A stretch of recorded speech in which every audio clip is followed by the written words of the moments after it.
문학책 92쪽이에요. 92쪽.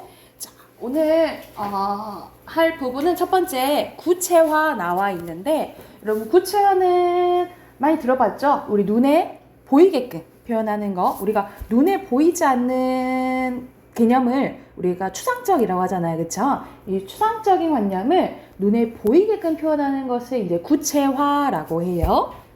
그래서 밑에 보면은 개념 나와 있죠. 대상을 직접 경험하거나 지각할 수 있도록 형태와 성질을 실제적이고 세밀하게 갖추도록 하는 것이 이제 구체화인데, 더 자세한 내용이 밑에 나와 있어요. 봐볼게요.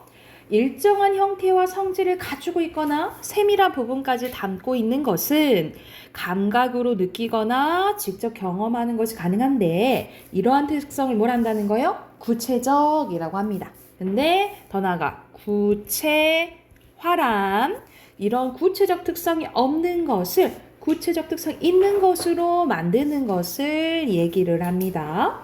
자, 우리 문학은 사상이나 감정을 언어로 표현한 예술이기 때문에 사상, 감정, 생각, 가치관 같은, 이건 우리 눈에 보이지 않는 것들이잖아, 그치? 추상적이고 관념적인 표현의 대상이에요. 그래서 이를 언어로 표현하는 과정에서 눈에 보이지 않는 것을 눈에 보이게끔 고로 감각으로 느끼고 경험하게 만들려면 어떤 과정이 필요하다? 구체화하는 과정이 필요하다라고 나와 있네요. 자, 밑에는 예시가 나와 있는데, 김영랑의 끝없는 강물이 흐르네 라는 이제 시입니다. 내 마음에 어딘가에 끝없는 강물이 흐르는데, 우리 마음은 보이지 않잖아요, 그치? 근데 강물은 보이잖아요, 그죠? 그래서 마음의 모습을, 빈칸 강물입니다. 강물이 고요 흐르는 모습을 빗대어 표현했는데, 마음은 사람의 생각, 감정, 기억 등이 생기거나 자리 잡은 공간이나 위치를 의미하는데, 우리가 눈으로 볼 수 없는 추상적인 대상이죠? 근데 강물은 눈으로 볼 수 있는 구체적인 대상입니다. 이처럼 눈에 보이지 않는 추상적이고 관념적인 대상을 감각으로 느껴지게 표현하는 방법을 뭐라 한다? 구체화라고 한다라고 보시면 됩니다. 이 작품에서 강물은 아침 날빛을 받아 빤질한 음결을 돋우는 모습을 하고 있으며, 강물의 모습을 사실적이고 자세하게 형상화해서 표현하고 있어요. 그러면 형상화도 눈에 보이게끔 표현하는 거 생각하면 돼. 그래서 화자는 가만히 머물러 있지 않고 변하는 마음을 끝없이 흐르고 있는 강물에 비유해서 뭐하고 있다? 구체적으로 표현하고 있다라고 보시면 됩니다. 그래서 빈칸 구체적 넣으시면 되고요. 옆에는 유시전이라는 이제 고전소설 일부분이 나와 있네요. 내용 봐보면요. 염라대왕이 나오네. 비현실적이지, 그지? 즉시 춘매와 유씨를 불러 말을 합니다. 춘매는 제 원명으로 잡아왔거니와 유씨는 아직 원명이 멀었으니 어찌 돌아오는 거야? 야, 너 아직 살 날 많이 남았는데 왜 왔냐? 이렇게 얘기한 거죠. 대왕의 법으로 세상에 내었다가 어찌 첩에게 이런 작별하게 되었으며 하게 하였으며, 또한 남편 춘매에게 어찌 부모 자식 간의 사랑 일이 또 일찍 저버리게 하셨습니까? 나는 새와 달리는 짐승도 다 짝이 있사오며 하물며 젊은 인생 배필 없이 어이 살며 의탁할 곳이 없는 몸을 누구에게 붙여 살라고 하십니까? 여필 종부는 말 그대로 아내는 반드시 남편을 따라야 된다라는 거지.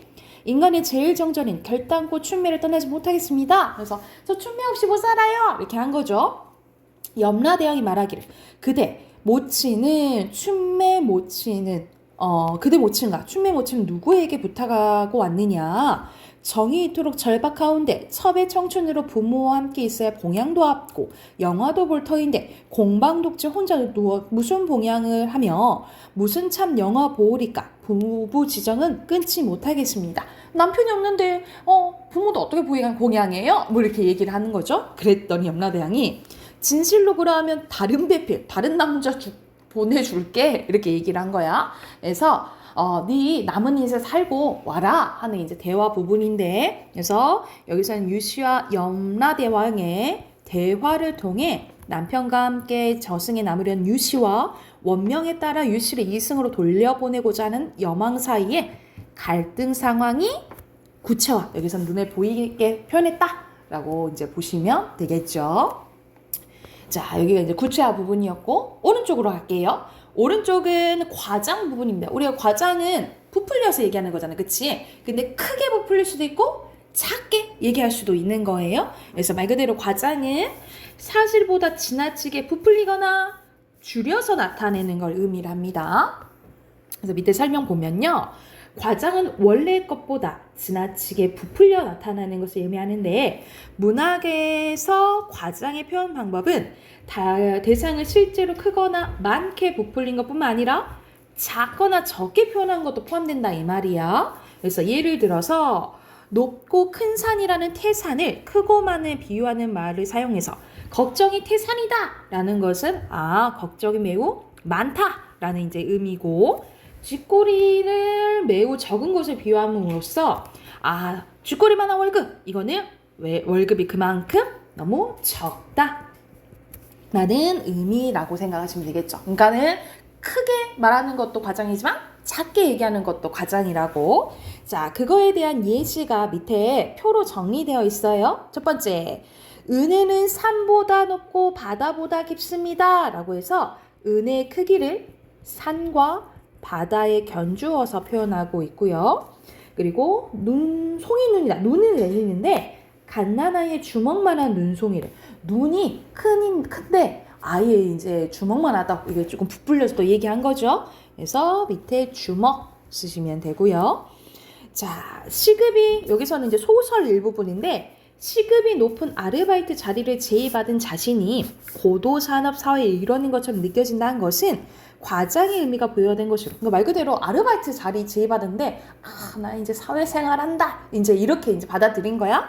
이거는 그때 당시의 사회상 또는 이 주인공을 풍자하는 효과가 있다라고 보시면 되고요. 그리고 송곳 꽂을 땅도 없대. 우리 송곳은 되게 쬐깐하잖아, 그치? 근데 이렇게 꽂을 만한 땅이 없다는 것은 요만한 땅, 쬐깐한 땅도 없다 이 소리죠, 그쵸? 그만큼 아주 작은 땅을 의미한다라고 보시면 될 것 같아요. 자, 오른쪽에 예시는 위에는 시가 나와 있네요. 시 한번 보면 정지상의 송인, 사람을 보내다 라는, 이거는 이제 한시예요. 이제 한시가 이제 번역되어 있는 거야. 비갠 긴뚝에 풀빛이 고운데 하면서 먼저 경치를 이제 묘사를 해요. 남포에서 임 보내며 슬픈 노래 부르네.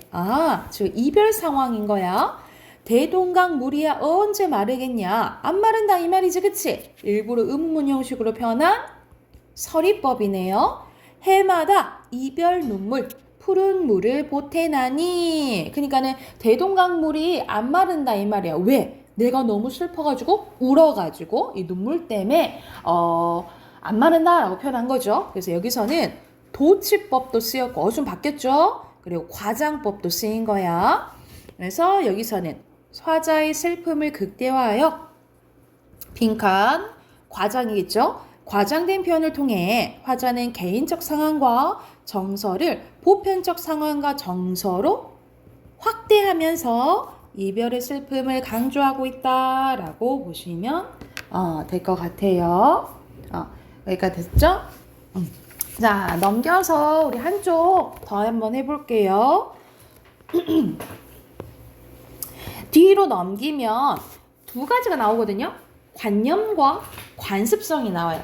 똑같이 관으로 시작하긴 하지만 의미가 완전 다르죠. 먼저 관념 봐보면, 관념은 어떤 일에 대한 견해나 생각이라든지 또는 현실에 의하지 않는 추상적이고 공상적인 생각을 관념이라고 해요. 우리 말 그대로 머리로 생각하는 거 있잖아요. 그치? 그 개념을 관념이라고 보시면 되고, 관습성은 사회에서 오랫동안 지켜내려와 그 사회 상원들이 널리 인정하는 질서나 풍습이라고 보시면 될 것 같아요. 그래서 관습이라는 이제 말은 어디서 좀 많이 나오냐면, 예를 들어서 우리가 비둘기 하면은 평화가 떠오르잖아, 그치? 그건 이제 널리 쓰였기 때문이죠. 그래서 그런 것을 관습적 상징이라고 하거든요. 이런 것처럼 구성원들이 인정하고 알고 있는 것들을 이제 관습이라고 보시면 되고요. 더 자세한 개념 밑에 나와 있네요. 관념은 작품의 주제는 관념적인 생각이나 사상 정설을 얘기하는데요. 작가는 관념적 주제를 자연현상, 사물의 속성을 활용하여 감각적으로 느껴지게 표현하거나 또는 다양한 표현 방법을 사용해서 형상화합니다. 형상화가 눈에 보이게 표현해준다 이 말이잖아, 그치? 따라서 관념이란 말 앞에는 주로 추상적이라는 말과 결합하며 관념은 결국 작가가 작품을 통해서 말하고자 하는 내용에 말하고자 하는 거 뭐야? 앞에 나왔던 주제 말하는 거죠, 그쵸? 주제와 관련이 있다 라고 생각하시면 되고요. 관습성은요, 문학에서 관습성은 어떤 표현이 가지고 있는 특성이 어떻게 드러나야 되냐면 사람들이 널리 알려야 돼. 그러면 계속 언급돼야 되겠잖아, 그치? 그래서 빈칸 반복적으로 나타나는 것을 얘기를 합니다. 그래서 문학의 관습성은 사랑하는 힘을 아름다운 사물에 비유하는 것 같은 이런 관습적인 표현으로 나타난다라고 보시면 되는데 그러한 실험 방법이 밑에 또 정리되어 있어요. 특히 이제 시조에서 어떻게 나타나냐가 나오는데 네모 한번 봐볼게. 시조는 형식적 제한의 경고에 최소한의 표현으로 최대한의 의사를 전달해야 하고, 왜냐면 우리 시조는 세 줄이니까 짧잖아요, 그치? 이 짧은 것에 이제 많은 것을 담아야 되니까 말 그대로 주관적인 내용에 대해서도 공감을 얻어야 돼요. 그래서 이런 관습적인 발상과 표현을 하는 경우가 있다 이 말이지. 애정시조에서 나타나는 이러한 발상과 표현에는 첫 번째, 이별과 관련하여 화자의 정서를 드러내는 청각적 심상을 활용할 때도 있고요.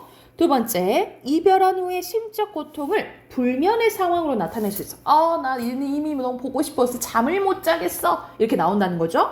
그리고 수를 통해서 감정의 깊이를 드러내는데, 예를 들어서 천리, 만리 뭐 이런 게 나온단 말이죠. 그때는 이제 인과의 그만큼 거리감을 나타낸다라고 보시면 되고, 그리고 의인화된 사물에 이별을 전가하는 게 나와요. 뭐 예를 들어서 시조 중에 그게 있거든요.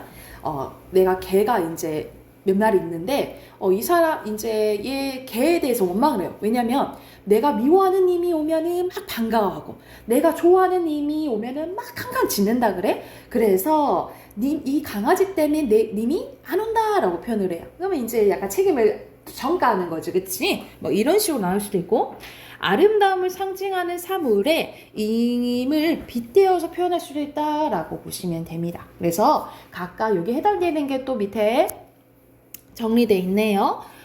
왼쪽 시조 보면 주렴에 비친 달과 멀리 오는 옥적 소리 하면서 옥피리 소리는 청각적 심상을 활용한 거고, 천수만한을 네 어이 돋우는다. 천리에 하면서 이별하고 잠 못 들어 한대. 잠 못 들어 하면 한다고 불면의 상황을 나타낸 거고, 천수만, 천리 이런 것은 아까 선생님이 얘기했죠. 심리적 거리감을 나타낸다라고 보시면 되고, 백초를 다심어 대는 아니 심을 것이, 대나무 얘기하는 거죠. 젖대 울고 살대 가고 그리느니 붓대로다. 이후에 울고 가고 그리는 대를 심을 줄 있으랴. 그래서 대나무 안 심는다 이 말이야. 그래서 울고 가는 그리는 것이 대라며 사물인 대나무를 사람처럼 표현한 거야. 의인하여 임과 이별하는 이유를 대나무 탓으로 돌리고 있고, 그리고 밑에는 꽃 같은 님 하면서 임을 꽃에 비유하고 있다라고 보시면 될 것 같아요. 이런 식으로 관습적으로 나타내는 부분이다라고 생각하시면 되고요. 오른쪽에 시 한번 봐볼게. 능금이라는 이제 시 일부분인데, 그는 그리움에 산다라고 하는데 여기서 그는 제목인 능금을 얘기해요. 전체적으로 의인합니다. 그리움에 산다. 그리움은 익어서 스스로 견디기 어려운 빛깔이 되고 시각적 심상, 향기가 된다. 후각적 심상으로 쓰였네요. 그리움은 마침내 스스로의 무게로 떨어져 온다. 우리 그리움은 눈에 보이지 않는 거잖아, 그치? 근데 이거 눈에 보이게끔 표현한 거니까 추상적 개념의 구체화, 뭐 또 여기도 쓰인 거죠. 떨어져 와서 우리들 손바닥에 눈부신 축제에 비할 바 없이 그윽한 여운을 새기는데, 이미 가버린 그날과 아직 오지 않은 그날에 머무른 이 아쉬운 자리에는 시시각각 그의 충실만 익어간대요.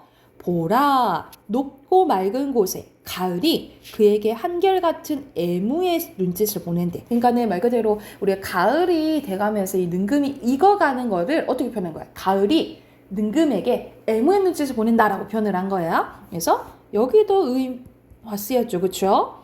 놓칠 때 숨 가쁘게 그의 꽃다운 미소를 따라가면은 세월도 알 수 없는 거기 푸르게만 고인 깊고 넓은 감정의 바다가 있는데 우리들 두 눈에 그득히 물결치는 시약도 끝도 없는 바다가 있다라고 하면서 여기서는 중심 소재가 당연히 제목이 능금이겠죠? 능금은 그리움이라는 추상적인 정서에 대응하는 관념의 실체인데요. 능금의 실제적인 자연물보다는 존재의 비밀과 경이로움을 함축하고 있는 말 그대로 어떤 것을 함축하고 있다는 것은 상징을 얘기하겠죠. 상징적인 소재로 쓰이고 있다라고 보시면 될 것 같아요. 그래서 여기서 주제는 성숙의 기쁨과 존재의 본질에 대한 깨달음이라고 보시면 됩니다. 그래서 오늘 배운 내용이 앞에 순서대로 구체화 그리고 과장, 관념과 관습성 했어요.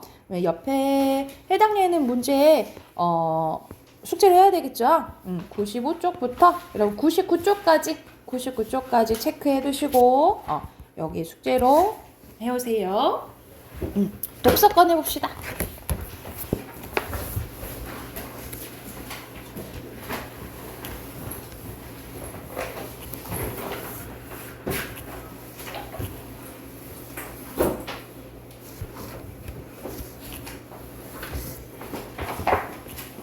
독서 72쪽이에요. 자, 72쪽부터 75쪽까지 문제 풀고 답 확인해 봅시다.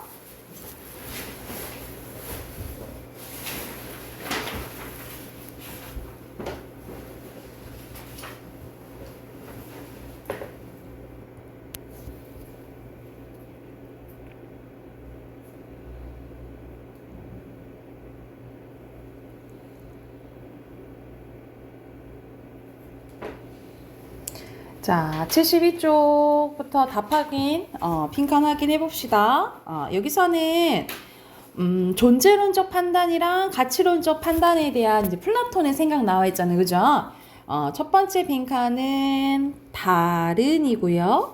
2번에 가치, 밑에 3번에 더, 4번은 덜, 그리고 5번이 이데아, 그리고 6번이 현상이고요.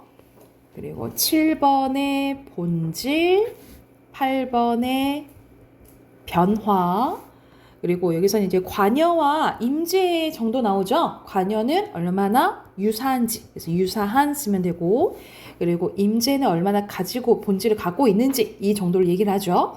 그래서 관여나 임재도의 정도가 높다라는 것은 이대의 본질에 더 가깝다라는 것을 의미하죠. 10번에 가깝다. 그리고 11번에 높다예요. 그리고 12번에 가치론, 13번에 중세입니다. 오른쪽에도 빈칸 넣는 거 나오죠.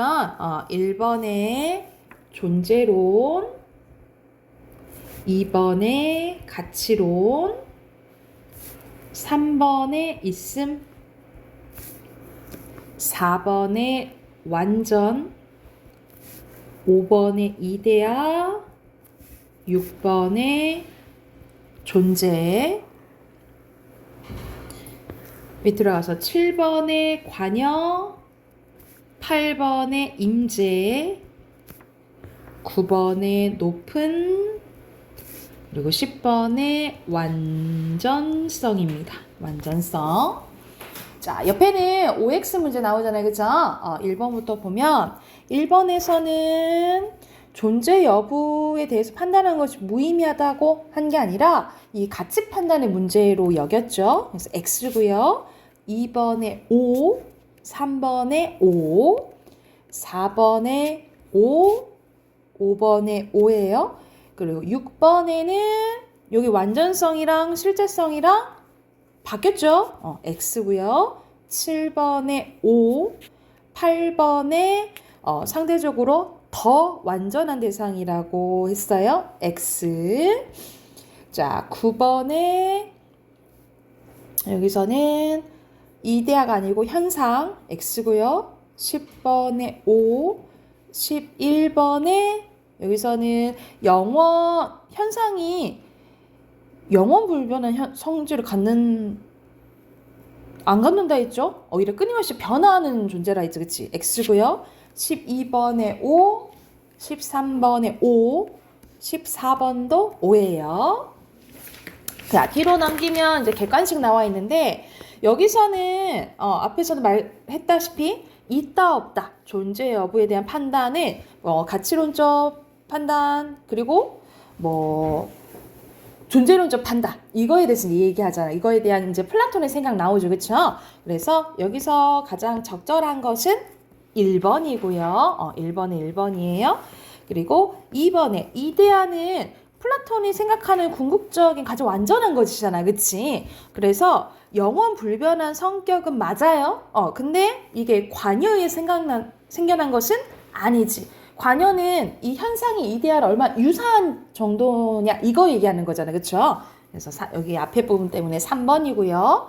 자, 3번 가볼게요, 여러분. 3번은 라이프니츠에 대한 생각이 나오는데, 라이프니츠는 세상의 창조자인 신이 가장 완전한 존재로 봤대. 그는 신이 자신의 형상을 닮은 존재들을 창조했으며 그 존재들은 신의 형상과는 완전히 같지 않기 때문에 유한한 존재라고 봤다는 거야. 따라서 그에게 신은 모든 사물의 근거로서 무한한 존재야. 그러니까 신이 더 존재하는 거고, 그리고 말 그대로 신이 만든 존재들은 이제 유한한 거죠. 그쵸? 그러니까 덜 존재했다라고 볼 수 있겠지. 그치? 그래서 1번 보면 신이 창조한 존재는 유한해. 그러니까 덜 존재하는 거 맞겠죠? 답 1번이네요.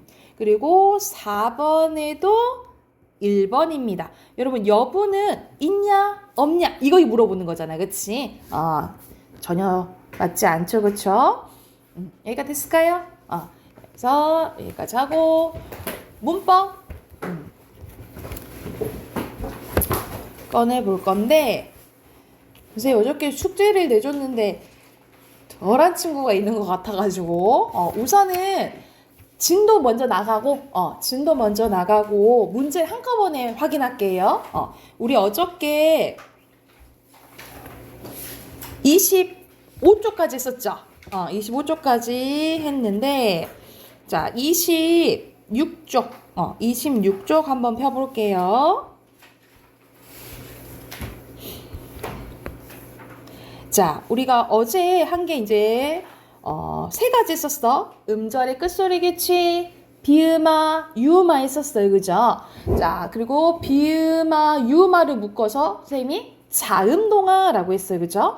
근데 이제 4번째, 구개음 할 건데, 구개음아도 동화에 속해요. 근데 자음동화는 아니야. 왜냐면 모음의 영향을 받기 때문이에요. 그래서 여러분 이렇게 생각하면 돼요. 어제 배웠던 비음아, 유음아, 구개음아를 묶어서 뭐라 한다? 동화라고 해요. 동화. 그래서 같아지는 형상이다라고 생각하시면 됩니다.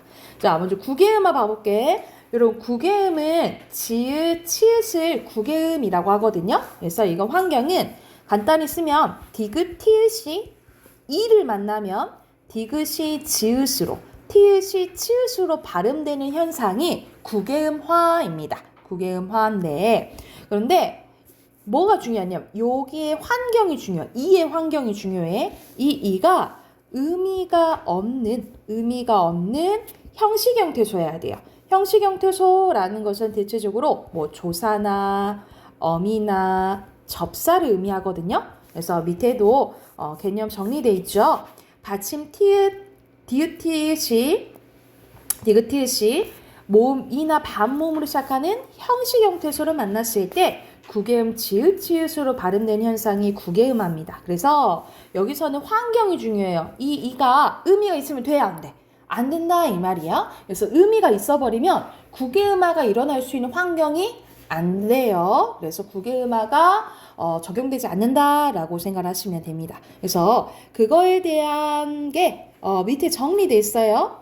여러분 여기서는 구개음화가 일어나지 않는 경우가 나와 있는데, 자, 정리된 거 봐보자. 복합어, 말 그대로 합성어나 파생일 경우 받침 디귿 티읕 다음에 이로 시작하는 단어가 결합되어 있을 때는 구개음화가 일어날 수 없대요. 그래서 자, 색 플러스 연필, 홑 플러스 이불 이렇게 돼 있는데 말 그대로 연필이랑 이불은 의미가 있잖아. 그치? 그러니까 국외음화가 일어나지 않는다고. 이것도 마찬가지야. 그리고 한 형태소 안에서의 국외음화는 일어나지 않아요. 봐봐. 여기서는 디귿디에 바로 이 한 형태소에 있죠. 이럴 때도 국외음화가 일어나지 않는다라고 보시면 돼요. 그래서 받침 뒤에 그래서 여기 밑에 위에 보면은 조건에 받침 나 있잖아. 받침 뒤에 이가 왔을 때 국외음화가 일어난다라고 보시면 돼요. 이 국외음화는 서술형으로 많이 나오거든요, 여러분. 서술형에서 어떤 단어를 봤을 때 왜 이렇게 발음 나냐라고 설명할 줄 알아야 돼. 그 예시가 밑에 있어요. 여러분 봐봐. 여기 중요. 여기 중요. 자, 밭 플러스 이랑이란 게 있어요. 밭 플러스 이랑은 요 이랑이 의미가 있냐 없냐에 따라서 발음이 달라집니다. 자, 밭이랑으로 발음될 때도 있고 밭이랑이라고 발음될 때도 있어. 자, 먼저 밭이랑이라고 발음될 때는 국외음화가 적용이 된 거예요. 말 그대로 밭 플러스 이랑이랑 이거는 우리가 논이랑 밭이랑 할 때 이때 이랑은 조사입니다. 조사는 의미가 없죠? 그러니까 국외음화가 적용이 된다라고 보면 돼요. 그래서 말 그대로 자연스럽게 밭이랑 이렇게 된다라고 생각하시면 되고, 자, 왼쪽 가볼게. 왼쪽에 밭 플러스 이때 이랑은 우리가 씨 뿌리려고 이렇게 판 거 있죠. 이것을 이랑이라고 하는데 이때는 의미가 있잖아, 그치? 이때는 의미가 있는 명사기 때문에 국외음화가 일어날 수 있는 환경이 돼요, 안 돼요? 안 돼요. 국외음화가 일어날 수 있는 환경이 안 되기 때문에 자, 어떻게 되냐면 자, 먼저 음절의 끝소리 규칙이 적용이 돼요. 해서 음절의 끝소리 규칙이 적용이 되고 그럼 이렇게 되겠잖아. 근데 이제 뒤에서 이제 배울 건데 앞에 받침이 있고 뒤에 이 야요요요가 오면 니은 첨가가 일어납니다. 그러니까 어떻게 되냐면 니랑이가 돼. 니랑이가 그런데 디귿이랑 니은이 만나면 우리 앞에서 배웠던 뭐 일어나? 비음화 일어나죠?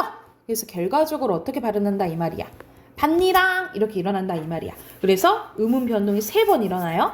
음절에 간절을 쓰면 음절의 끝소리 규칙, 니은 첨가, 그리고 비음화 이렇게 3번이 일어나게 돼요. 이런 식으로 뒤에 이가 의미가 있냐 없냐가 되게 크다라고 생각을 하시면 돼요.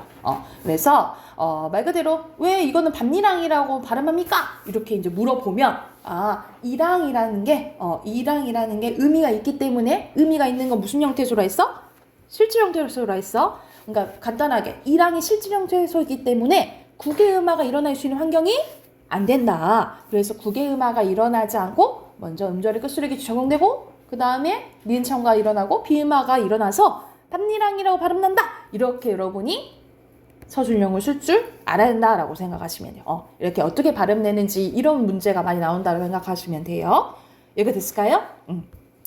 자, 4번째 끝났고 이제 교체 마지막 오른쪽 가보자. 된 소리 내기입니다.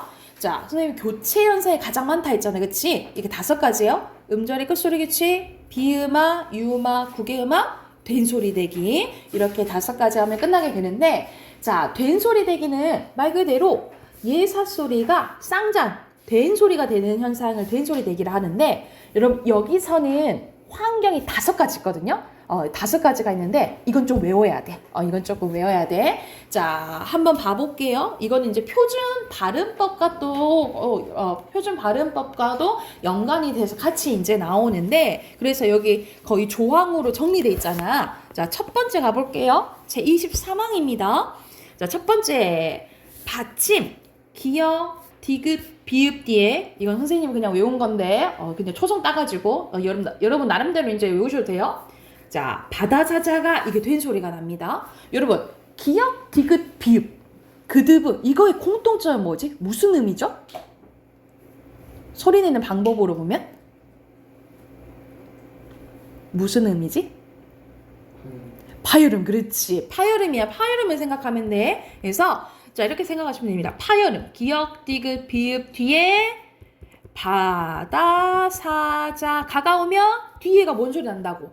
된 소리가 난다라고 생각하시면 돼요. 여기가 첫 번째야. 첫 번째 그드브. 기역, 디귿, 비읍 뒤에 바다, 사자가 이게 된 소리가 이게 뒤에 오면 된 소리가 난다라고 생각하시면 돼요. 여러분 예시 봐보자. 국밥이야. 기어 갔죠 앞에. 기어 갔고 뒤에 바다사자가 중에 비비 와버렸지, 그치? 그러면 국밥 뒤가 된 소리 나구나 라고 알 수가 있겠죠. 이게 첫 번째. 자, 두 번째입니다. 두 번째는 어감 받침 니은 미음 뒤에 가다사자가 된 소리가 나는 거야. 여러분 어감 받침이 나왔네. 여러분 어간이 뭐야? 어간은 우리가 활용될 때 변하지 않는 부분을 얘기하는 거야. 그러면 활용된다라는 것은 얘가 용언이어야 된다는 소리예요. 용언은 우리가 뭐 있지? 동사랑 형용사 있죠, 그쵸? 그러니까는 여기서는 이제 해당되는 게 동사랑 형용사일 때만이야. 자, 동사랑 형용사 어감 받침에 니은 미음 뒤에 가다사자가 된 소리가 난다 이 말이야. 그래서 밑에 예시 나와 있죠. 신다 니은 뒤에 디귿이 된 소리가 나는 거예요. 다시 한번 니은 미음 뒤에 가다사자가 된 소리가 난다 라고 생각하시면 되고, 같은 맥락으로 밑에 봐봐. 어감 받침 이것도 용언이겠죠? 리을 비읍 리을 티읕 뒤에 또 가다사자 이게 된 소리가 나요. 그래서 넓게 떨지 할다 홀수예요. 이건 기억하면 되지. 우리가 리을 비읍 리을 티에서 원칙적으로 리을로 발음 나잖아, 그치? 그래서 어감 받침 리을 뒤에 리을 비읍 리을 티읕 뒤에 가다사자 이게 된 소리라고 생각하시면 됩니다. 근데 다만이 보이네. 여러분 다만 봐볼까? 피동 우리가 당하는 거죠? 사동 우리 시키는 거죠? 근데 이때 기는 된 소리로 발음해야 안 해. 안 한다라는 거지. 그래서 신기다. 근데 우리 이건 된 소리로 많이 하죠. 신기다. 이렇게 많이 하죠. 그쵸? 근데 안기다, 감기다, 굶기다, 옮기다. 그래서 사동이나 피동의 전미사 기는 된 소리로 발음하지 않아요. 그래서 지금 세 가지 했어. 여기까지 세 가지 했고, 네 번째입니다. 네 번째는 또 환경이 뭐냐면 한자어예요. 한자어 뒤에, 한자어 리을 받침 뒤에 디귿, 숏, 지읒이 된 소리가 나요. 이거는 여러분 예시로 외울게. 예시 뭐냐면, 자, 발로 시작하는 거, 발달 써놓을게요. 발생, 그리고 발전. 발달, 발생, 발전 이게 된 소리가 난다라고 생각하시면 돼요. 그러니까는 한자어 리을 뒤에 디귿, 숏, 지읒이잖아, 그치? 발달, 발생, 발전 이렇게 외우시면 돼요. 예시로 외우세요. 이거는 발달, 발생, 발전이야. 자, 그리고 마지막입니다. 마지막 관형사형 리을 뒤에, 관형사형이라는 건 뒤에 체형 꾸며주는 거죠, 그쵸? 관형사형 리을 뒤에 또 바다사자가 이게 된 소리가 나요. 그래서 예시 보면은 할 것을 했을 때 여기 리을이 것 꾸며주잖아, 그쵸? 이런 식으로 관형사형 리을 뒤에 바다사자가 이게 된 소리가 나. 그런데 끊어서 말할 적에는 예사수를 발음하면 돼. 우리 끊어서 발음해보면 할 것을 이렇게 되잖아, 그죠? 근데 이제 연속으로 발음될 때 된 소리 난다라고 생각하시면 되고, 28항 표기상으로는 사이시옷이 없더라도 관형격 기능을 지니는 사이시옷이 있어야. 관형격 기능이라는 건 뒤에 말을 꾸며주는 거잖아, 그지? 그럴 때는 그런 합성의 경우에는 뒤에 또 바다사자가가 된 소리로 발음하면 돼요. 대표적인 게 문고리, 물동이, 아침밥, 창살, 강줄기 뭐 이렇게 나와 있네요. 그런데 여러분이 이제 외워야 될 거는 환경 5가지만 외우면 돼. 자, 첫 번째 뭐라 했어? 기역, 디귿, 비읍 뒤에 바다사자가. 두 번째 어감 받침 니은 미음 뒤에 가다사자, 리을 비읍 리을 티읕 뒤에 또 가다사자. 그리고 네 번째 한자어 리을 뒤에 디귿, 숏, 지읒이라 했죠. 근데 예시로 외우라 했지? 뭐라고? 발달, 발생, 발전 이걸로 외우시면 되고요. 다섯 번째 관형사형 리을 뒤에 또 바다사자가 이게 된 소리가 난다라고 생각하시면 돼요. 이거는 조금 외워두셔야 돼요. 환경 5가지입니다. 이렇게 하면은 우리가 지금 의문 변동 4가지 중에 먼저 첫 번째 교체 다 끝나거든요. 그래서 뒤에 우리 어저께 선생님이 28번까지 풀어오라 그랬죠, 그쵸? 근데 이어서 쭉 풀게요. 쭉 풀고 한 번에 채점할게. 그래서 우리 41쪽까지 41쪽까지 쭉 문제 풀어봅시다. 문제 풀고 답 확인 한 번 해볼게요.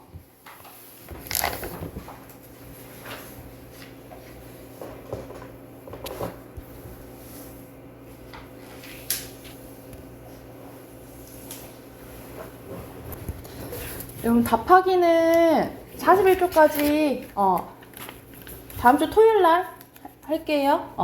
답하기는 토요일 날 하고 문법 숙제랑 문학 숙제랑 해오시면 될 것 같아요. 그리고 단어는 16강 공부해 오시고 아셨죠?